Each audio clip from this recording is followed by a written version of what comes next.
안녕하세요. 반갑습니다. 자, 베스트 기사, 베스트 오브 베스트 기사를 소개해 드립니다. 읽으면 기분이 좋아지는 기사, 읽으면 가슴이 후련해지고 시원해지는 기사. 야, 이런 기사도 있구나. 이런 기사를 쓰는 기자도 있구나. 라는 건데요. 바로 MK 스포츠의 금빛나 기자입니다.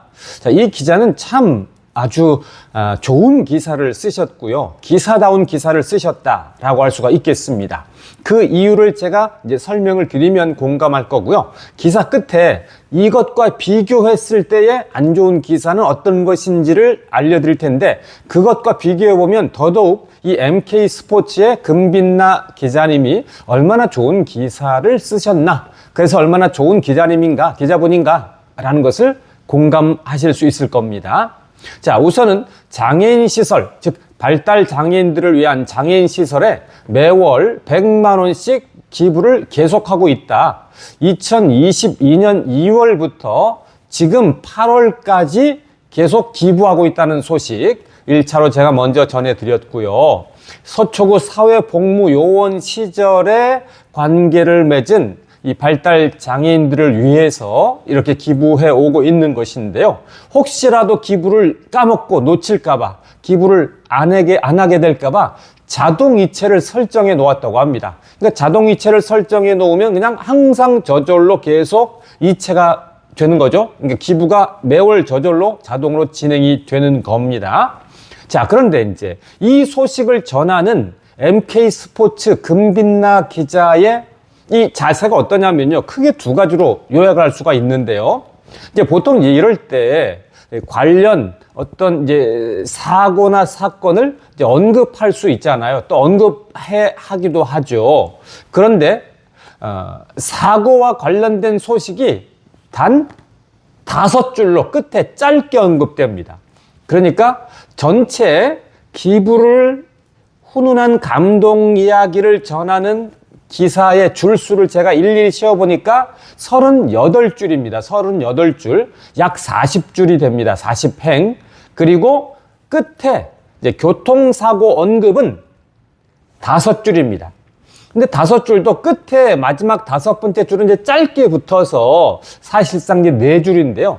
우리말로 한 4-5줄? 이렇게 얘기할 수가 있겠죠. 그러니까 전체 38줄은 전부 기부와 관련된 것으로 빼곡히 채우고 끝에 4-5줄 정도만 살짝 사고가 있었다라는 것을 이제 알려준 것이니까, 기부하고 감동을 전하는 기사는 기부와 감동 내용에 충실하게 하는 게 맞다라는 이 정신, 이 원칙에 입각한 것이 되고요.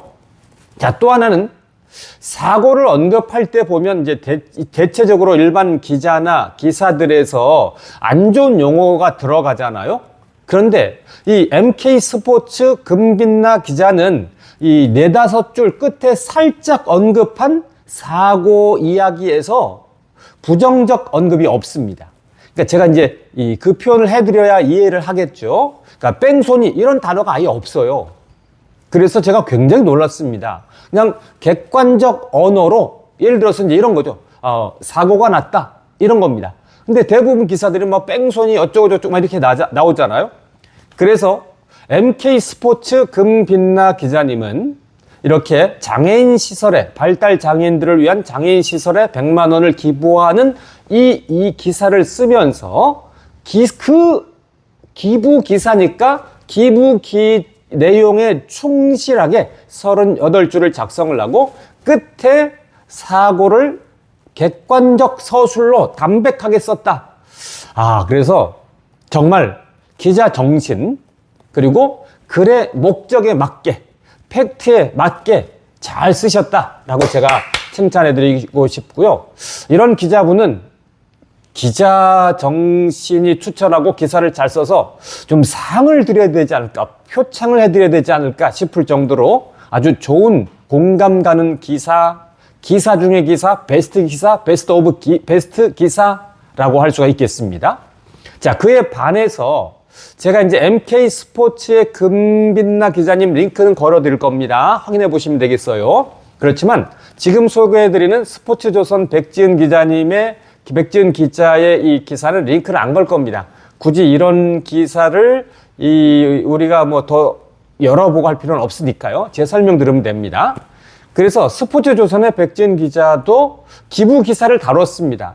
그런데 뭐냐면 기부 기사를 다루면서 제목에도 뺑소니가 딱 들어갑니다. 별로 안 좋죠. 그러니까 기부 기사 다룰 거면 기부만 다뤄주면 되잖아요. 안 그렇겠습니까?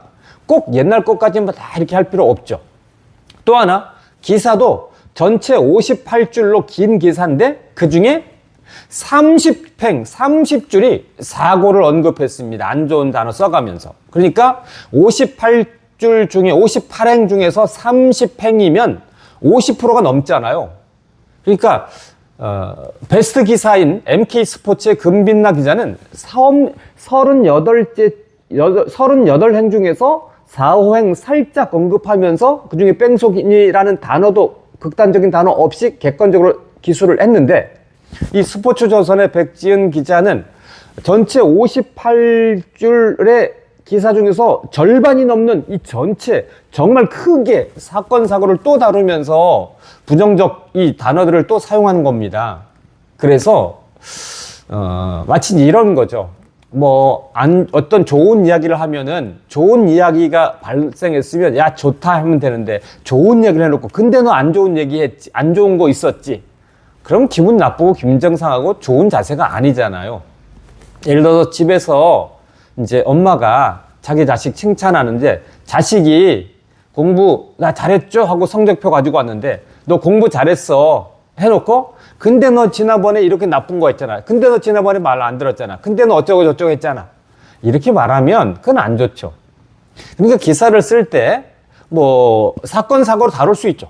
근데 사건 사고를 다루는 기사는 썼으니까 기부 기사를 다룰 때는 기부에 충실하게 다뤄주면 좋지 않겠습니까?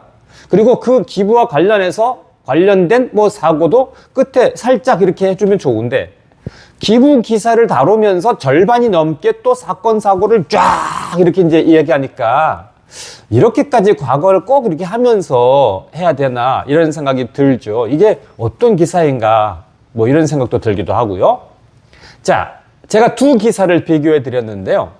끝에 스포츠조선의 백지은 기자의 기사를 제가 설명을 드리면서 MK스포츠의 금빛나 기자의 기사와 비교하면 MK스포츠 금빛나 기자가 얼마나 더 좋은 기사를 썼나 이것을 알 수 있습니다.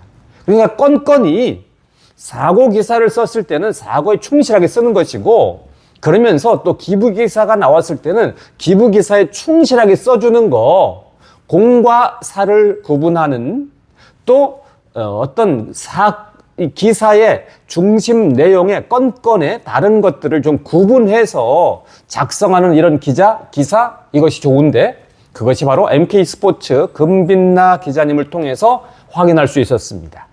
자, 좋은 기사 소개해드려서 기분이 좋고요. 또 좋은 기사가 눈앞에 딱 읽혀져서 기분이 좋습니다. 들어주시고 또 공감해 주셔서 감사드리고 링크를 통해서 한번 확인해 보셔도 좋은 기사 확인해 보셔도 좋겠습니다. 감사합니다. 고맙습니다.